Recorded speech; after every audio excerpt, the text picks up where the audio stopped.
All right, so earlier in the linear chapter, or the linear module, I should say, we also looked at taking and writing a linear equation given just a bunch of random points, or a scatter plot, if you will.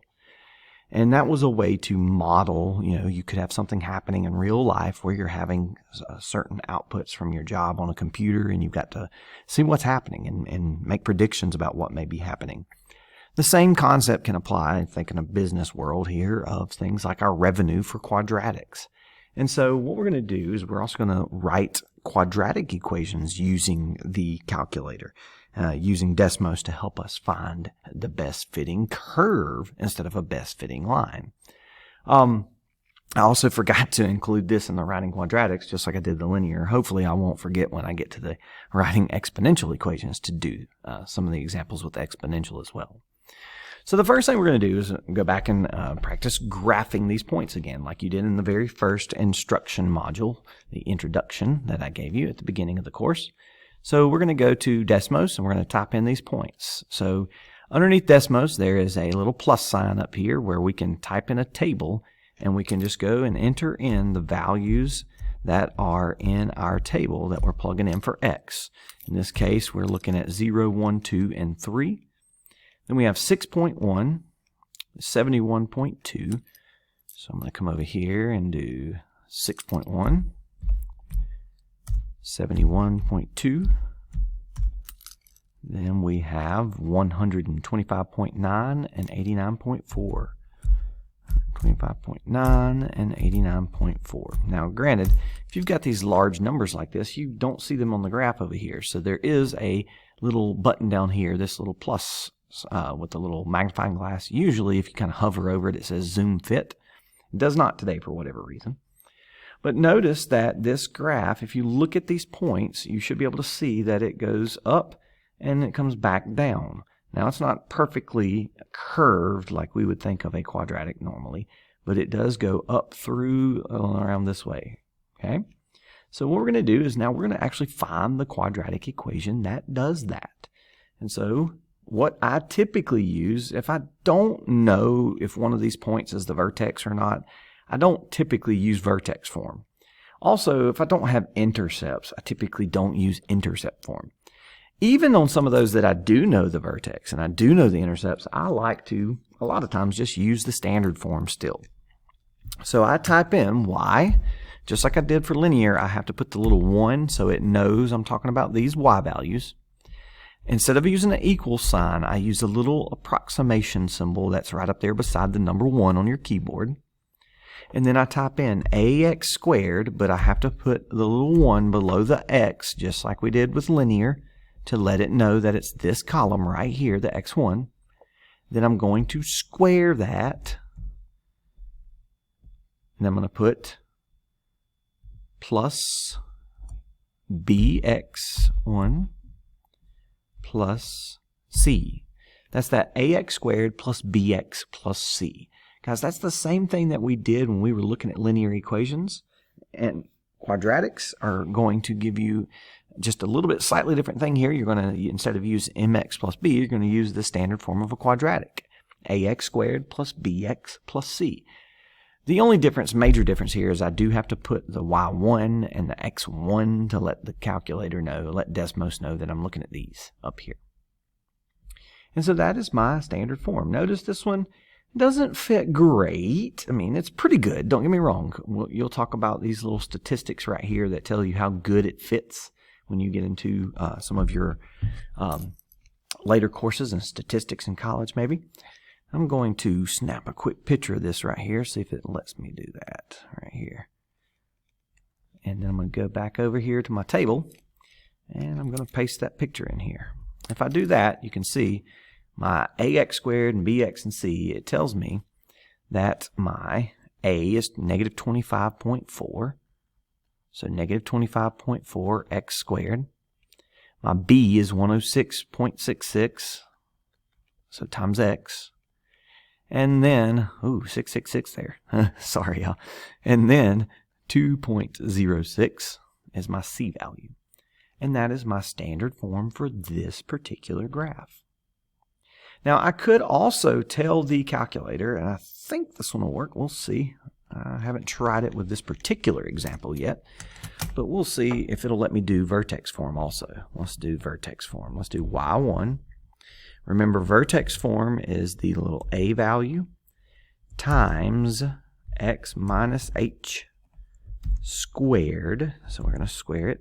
Oh, and I forgot to put my little 1 on the x. And then plus k. Oh yeah, look at there. It does it pretty good. Notice the a value is still negative 25.4, just like it was before. But then it tells me 2.09 and 114 here. That means that's where my vertex is. 2.09 and 114 right here. So that definitely will tell me also the vertex form of this. So you can use any of the forms you want. And if you're looking for this right here is modeling something at your job, and you got to find a maximum. For instance, we're going to look at this ticket price and maximum profit here in just a second. That vertex is going to be really, really helpful. So let's do another one. So the good thing is, if I am working with a couple of these, I can definitely leave that in here. But I want to show you me typing it in again. So I'm going to cancel that out here. I'm going to go and I'm going to type in another table here. This time I'm going to use these pretty ugly numbers, so you'll bear with me as I type these in. 200, 250, 300. So 200, 250, 300. Let's see if it keeps following that pattern. 350, 400, 450. Yeah. And Desmos will help you fill in those on the x's. It will not do that on the y's, because on the y's it expects you not to necessarily have a pattern or not know what that pattern is. So 3.08 is the first one here, and this is in millions. 3.52 is the next one. You could type it out in millions if you wanted your graph to look a little more appropriate, maybe. 3.76. Then we're going to look at 3.82, 3.70. 3.82, 3.70. I'm sorry, guys. These are kind of uglier numbers here. And 3.38. So we've got our points plugged in now. We still can't see them on the graph over here, so I can hit this little zoom button, this little magnifying glass over here. And look at that. Oh, wow, yeah. You can definitely tell, right? It's a quadratic. Yes, Mr. Harrison does get excited over math, right? So it's going up like this and coming back down. So now what we can do is we can find that quadratic. Now, again, I'm going to show you what that looks like if I go and I'm going to find standard form. So let's plug in y1, the little squiggly looking thing up next to the 1, ax1 squared, or ax squared, we just got to put the 1, plus bx1 plus c. And there is pretty ugly numbers, but look at how good it fits those points, guys. You see how good it fits those points? That's really awesome. Now, I want to show you something about the graph too when you're looking at a graph of a parabola. If I click right there, notice that is my vertex. So even if I don't want to do vertex form, I can find my vertex because 341 is my x value, 3.826 is my y. That means I should set my price at about $341, and I'll get about 3.82 million if this is my company that I'm talking about here. And this is my price for tickets and my profit in millions of dollars. And so what that does is that gives me the ability, like I said, to write this equation for this particular example. I would probably steer away from the standard form because look at all those zeros and those ugly decimals. But I could write this equation out with my ax squared, bx, and c. So let's see if vertex form is a little bit nicer looking on this one. It's not going to be pretty still, but we're going to do y1, my little approximation symbol. Then remember, vertex form has the a out in front, the x1 minus h squared, gotta square it, plus k. Yeah, it is still really ugly because of that a value being so ugly. But what that would do is that would tell me that my equation for this ticket price and profit example, I'm going to write it right here, would be y equals negative 0.000037. It's probably okay if I round it to that, even though it's still really ugly. X minus the 341.031 and squared plus 3.82. And I ran out of room over here. 3.82 or 3.83. Whew, that is a pretty equation. Like I said, guys, in real life, we talked about this in the linear section as well. In real life, there's going to be times like this where your equation is just not real pretty at all, because it's talking about something that is, not, set up perfectly by a math teacher in a math classroom. It's something that's really happening in the real world, and you can't predict it as well. But this does give me a pretty good quadratic graph here that shows me that, hey, if I put my price right there, which is 341, opposite, same, I'll make $3.83 million. All right, let's do one quick little example of the intercept form. So let me clear this out real quick. I may pause the video and clear it. So one last example here. Let's say I know that the x-intercepts of the graph are at -1, 0, and 5, 0. So that means I know that they're here and here approximately on the graph.